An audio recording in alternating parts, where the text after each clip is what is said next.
Olá, eu sou a Juliana e esse é o Além da Curva.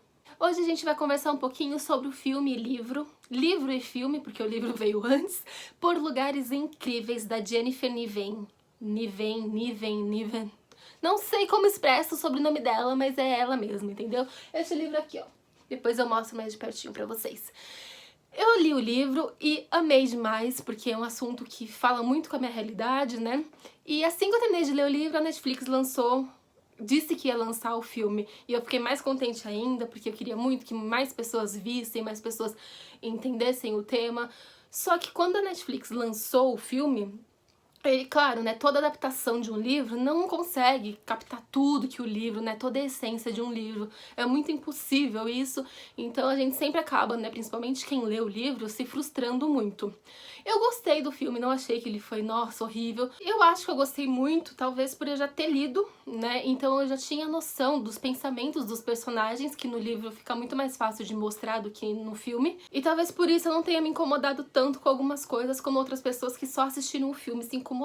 O filme já tá aí faz muito tempo, todo mundo já falou, já fez crítica. Isso aqui não é uma crítica porque eu não sou crítica de cinema, eu não estudei cinema, eu não sei muitas coisas, eu gosto bastante da cultura pop, mas não é uma coisa assim que eu sei analisar. O que eu quero falar é sobre os comportamentos dos personagens e trazer pra vida real, trazer para situações cotidianas que eu já vivi, por exemplo, e que você também pode ter vivido e sentido. Claro que vai ter spoiler nesse vídeo, não tem como eu falar do filme sem dar spoiler, falar das coisas que eu preciso falar sem dar spoiler. Então fiquem avisados, quem não gosta, sai, assiste e depois volta. Ou então, quem não se importa, fica aí, sejam bem-vindos. E o que eu quero falar aqui é sobre um assunto que eu vi muito no meu Facebook. Eu nem sei se as pessoas no mundo afora aí estão achando a mesma coisa, pensam a mesma coisa, mas no meu hall, né, no meu mundinho, na minha bolha, as pessoas estavam dizendo isso e eu achei muito sensacional debater sobre isso, mostrar vários lados sobre o mesmo aspecto. E a crítica era de que a personagem da Violet, que é uma das principais junto com o Finch, ela era muito egoísta. Bom, a história da Violet, o passado dela, é que ela, junto com a sua irmã, sofreram um acidente de carro e a irmã infelizmente faleceu.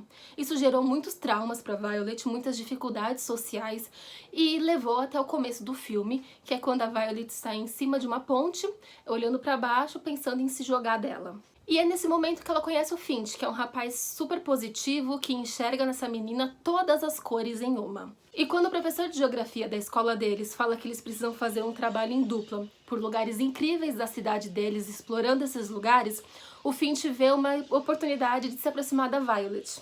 Ela tenta sair desse projeto de todos os jeitos, de todas as maneiras, pede pros pais, falando com o professor, com o diretor, falar com todo mundo, porque ela não consegue se expressar socialmente, ela não consegue estar perto de outras pessoas, existir socialmente. Mas o professor não deixa, fala que ela precisa disso pra vida dela, inclusive, e ela tem que fazer o trabalho e vai ser dupla do Finch, que está louco pra explorar tudo que pode. E o Finch é um personagem muito primordial para ela conseguir encontrar os lugares incríveis tanto dentro dela quanto fora, experimentar coisas diferentes, vivenciar, ver lugares, ter conexões com outras pessoas. E ela começa a se jogar, a se abrir para o mundo e a partir do momento que ela se abre, o Finch começa a se fechar. Ele começa a sumir do nada. Ele some um pouquinho por um tempo curto, depois volta como se nada tivesse acontecido, ele não fala o que aconteceu, ele simplesmente some e volta. E esse tempo curto, daqui a pouco vira um tempo maior, até que vira pra sempre. Ele nunca mais volta. E é aí que as pessoas falam, poxa, essa menina é muito egoísta. Enquanto ela tava lidando com os problemas dela e ele tava ajudando ela, tava tudo bem, mas aí ele teve que lidar com os problemas dele sozinho, ele sumiu e ninguém se importou. E é aí que eu quero mostrar os dois lados pra vocês. A Violet tinha acabado de conhecer aquele menino, ela não sabia nada dele, porque eles não eram amigos antes disso, né? Antes dele encontrar ela na ponte. Então ela não sabia nada da vida dele, só o que ele compartilhava, só que ele nunca compartilhou muito. E a gente sabe, depois que conhece a história dele, que realmente é difícil para uma pessoa assim compartilhar todos os seus traumas. Mesmo que você seja uma pessoa que faça com que todo mundo se abra pra você, não quer dizer que você vai ser essa pessoa que vai conseguir se abrir para os outros. E o Finch era realmente muito fechado com seus medos, suas aflições. A única coisa que ele queria era permanecer desperto. E no livro, ele mesmo fica contando os dias dele. Todo capítulo começa assim, ó, dia 6, desperto ainda. É dessa forma que a maioria dos capítulos dele está. Ele contava os dias em que ele estava desperto, em que ele estava acordado, porque ele vivia muito tempo meio que anestesiado. Então, os dias que ele não estava nessa anestesia mental, ele contava esses dias e queria viver eles a todo vapor.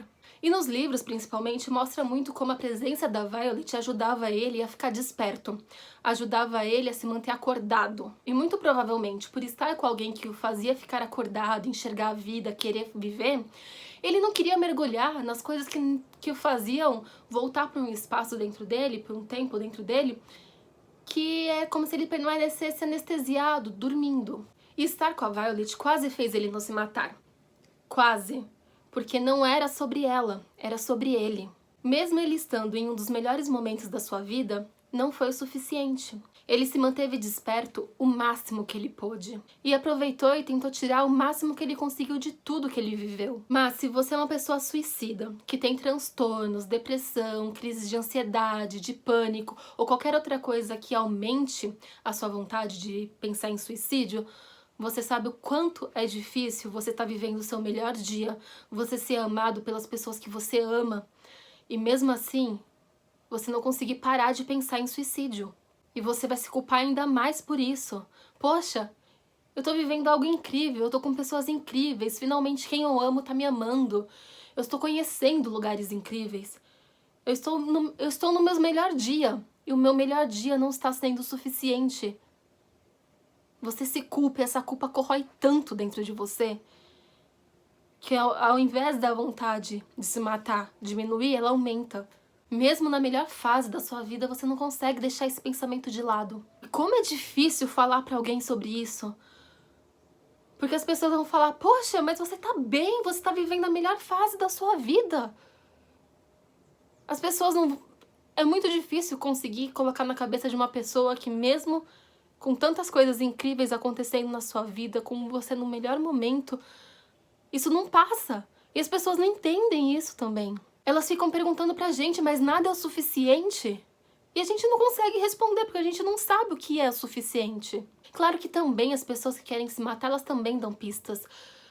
No livro mesmo, o Finch vivia falando, né, vivia pensando, nossa, fatos sobre suicídio. Nossa, acabei de descobrir que o horário que as pessoas mais se matam é tal.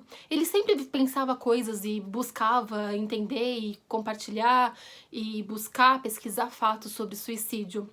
E ele também sumia, como no filme mostra bem claro ele sumindo também. E aí, a Violet não se preocupava com ele? Ela não tentava entendê-lo? Ele se matou porque ela foi egoísta demais e não conseguiu ver além do mundinho dela? Não. Na minha visão, não, não e não. Quando ela vê os sinais dele sumindo toda hora, ela vai perguntar, porque até então ela não conhecia esse lado dele. Ela conhecia muito pouco, como eu disse, eles conheceram há muito pouco tempo. E o que eles estavam vivendo era tudo novo para os dois. Eles estavam se conhecendo. Quando ela viu que ele sumia, o que estava acontecendo, ela ia perguntar para a irmã dele, para os amigos. E todo mundo dizia o quê? Ele é assim mesmo, daqui a pouco ele volta. A Violet e o Finch, eles estavam no começo do relacionamento. E no começo de um relacionamento, a gente quase nunca mostra todas as nossas cores. Principalmente se você tem depressão, transtornos de ansiedade, pânico, essas coisas todas que eu já mencionei. Se você tem essas coisas que aumentam ou que dão razão para você pensar em suicídio, você não vai falar sobre isso, porque se a outra pessoa escuta palavras como depressão, traumas, e principalmente se alguém escuta a palavra suicídio, elas fogem. Principalmente no começo de um relacionamento, principalmente quando ainda não tem um vínculo grande. Porque a outra pessoa não vai querer ficar levantando uma carga tão pesada como essa. Pelo menos é isso que a gente pensa, que passa na mente de uma pessoa com tantos transtornos dentro dela. E no filme eles até usam uma frase que meio que resume tudo isso, que é ninguém gosta de problema. Se ninguém gosta de problema, como é que eu vou me mostrar um problema para os outros? People don't like messy. No livro, a Violet ainda fica brava, ela fica se perguntando, poxa, não é assim, ele não some pronto, vocês não se preocupam por que ele tá sumindo? Não é assim mesmo, ninguém é assim mesmo. Vocês não acham que pode ter alguma coisa errada nesses sumiços dele? Mas mesmo no filme, ela insiste, ela pergunta pros amigos, que são as únicas pessoas que ela tem ali naquele momento. Porque quando ela descobre que ele some, ela não pode perguntar pra ele, ela tem que perguntar pra quem conhecia ele há mais tempo. E ela vai perguntar e todo mundo fala a mesma coisa. ele é assim mesmo. O problema de um relacionamento, qualquer relacionamento que esteja com uma pessoa suicida, é que muitas vezes a gente pode perceber tarde demais. E aí, se a Violet é egoísta, nós todos somos egoístas em algum momento da nossa vida com alguma pessoa. Seja com um amigo, com um namorado, com um familiar. A gente pode estar lidando com uma pessoa assim e não estar percebendo também. Eu mesma, falando da minha experiência, só consegui perceber que a situação da minha irmã estava fora do controle quando eu cheguei em casa e me deparei com ela enfiando uma faca dentro do corpo dela tentando se matar. Eu sabia que a situação dela estava difícil porque eu vivia as mesmas coisas que ela e também estava difícil para mim. Só que o jeito que eu aguentei foi diferente do jeito que ela aguentou. Eu sabia que era difícil, mas eu não estava enxergando que era insuportável. Porque a gente não sabe como está dentro da pessoa. A única pessoa que sabe é ela mesma, ela que está sentindo. A gente não enxerga o que o outro sente. Só o outro sabe o que ele sente. E a gente nunca acha que uma situação dessas, né, de suicídio familiar, com um amigo, com alguém próximo a gente, pode acontecer de fato com a gente. Ninguém nunca nos ensinou a perceber os detalhes antes. Se alguém tá triste, essa pessoa tá triste, mas logo passa. E mesmo com a depressão, mesmo com a ansiedade, mesmo com algum transtorno, a pessoa vai sorrir, ela vai ter dias felizes, sorrindo, cantando, se divertindo. Isso não quer dizer que essa tristeza profunda, essa depressão, esse pensamento de suicídio foi embora, porque não foi, eles continuam lá. Mesmo sorrindo, a depressão está lá. Mesmo sorrindo, o pensamento suicida está lá. E a pessoa vai tendo que conviver com essas oscilações de humores. Num dia ela consegue ser livre, leve, solto, vai se divertir, vai viajar, vai postar meme, vai conversar, falar piada, vai rir. E num outro ela já tá super triste. Imagina uma oscilação de humor dessas o tempo inteiro e profundamente, porque é um sentir muito profundo, lá de dentro. Então você tá feliz, você tá triste, isso vai mudando, vai oscilando, até que você não aguenta mais tanta oscilação. Na minha história, eu tive um final até agora feliz, porque eu consegui impedir o suicídio da minha irmã todas as vezes que ela tentou se matar, porque depois disso eu fiquei alerta. Consegui levar ela para fazer tratamentos psicológicos, psiquiátricos, que são muito importantes. Mas por pouco, eu não fui egoísta. Por isso aqui, se eu tivesse chegado em casa 5 minutos mais tarde, eu teria perdido a minha irmã. E eu seria egoísta também, porque eu não vi os sinais dela. E todos nós estamos passando por dores, passando por algum momento difícil na nossa vida, às vezes por momentos insuportáveis. E é muito comum sim a gente ficar preso nas nossas próprias dores, porque às vezes tá insuportável pra gente também e a gente não consegue lidar. E às vezes na nossa vida aparece um fint, em forma de amigo, de namorado, de namorada, de pai, de mãe, de tio, de primo, de desconhecido que se torna um conhecido. E essa pessoa nos ajuda a nos salvar. E às vezes a gente tem que fazer tudo isso sozinho. Por isso que é muito comum a gente focar e ficar pensando muito nos nossos problemas. Porque se o outro não tá escancarando a sua própria dor, a gente não consegue enxergar facilmente logo de cara. O próprio Finch no filme, no livro, ele só enxergou a dor da Violet porque ela estava lá, literalmente em cima de uma ponte, pensando em se jogar e se matar. Se não fosse exatamente por isso, será que ele enxergaria ela?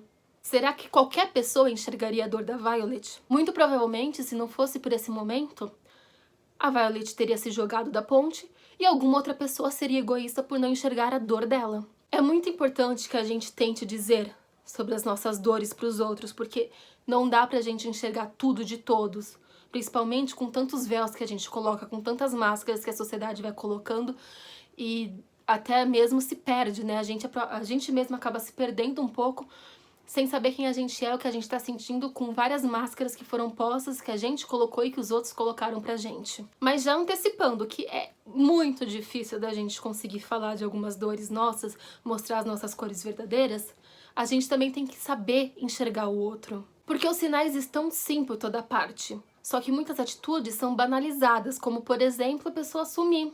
Ele sumiu, mas daqui a pouco ele volta. Até não voltar mais, não é mesmo? Ninguém tem bola de cristal pra adivinhar o que tá se passando na vida do outro, mas todo mundo tem um coração. Se você acha que tem alguma coisa estranha, algum comportamento que você não faria por algum motivo, será que aquela pessoa faria só porque ela é diferente mesmo, ela tem uma personalidade diferente da sua? Ou porque tem algum outro motivo mais obscuro por trás disso? A gente pode simplesmente começar a se perguntar, por que fulano tá agindo assim? É normal? É natural dele? Ou advém de um trauma? De alguma doença, O que será?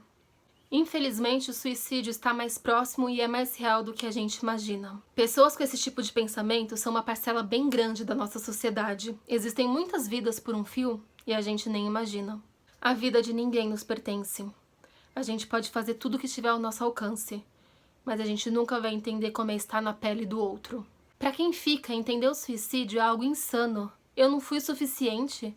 O que mais eu poderia ter feito? O meu amor por aquela pessoa não bastou? Mas você tem que entender, não é sobre você. Às vezes, você ajudou muito aquela pessoa a prolongar os dias que ela estava desperta nesse mundo. Mas o caminho que leva uma pessoa a cometer o suicídio é muito obscuro. Por isso, quando você conseguir enxergar uma pessoa presa na depressão, no luto, no abuso, na solidão, na doença, entenda uma coisa: não é sobre você. Ajuda pensando em como é ajudar aquela pessoa a viver o que ela está passando, o que ela está sentindo, mesmo que você passe e sinta coisas muito parecidas. Não tente ajudar pelo viés de como é pra você passar por aquilo, como você imagina que seria pra você passar por aquilo. E muito menos não tente ajudar pensando em como é pra você perder aquela pessoa, porque é duro pra todo mundo. E a última coisa que uma pessoa com pensamentos suicidas precisa é de uma outra pessoa cobrando ela de que ela não ama o suficiente, de que o amor dela não é o suficiente pra ficar vivo.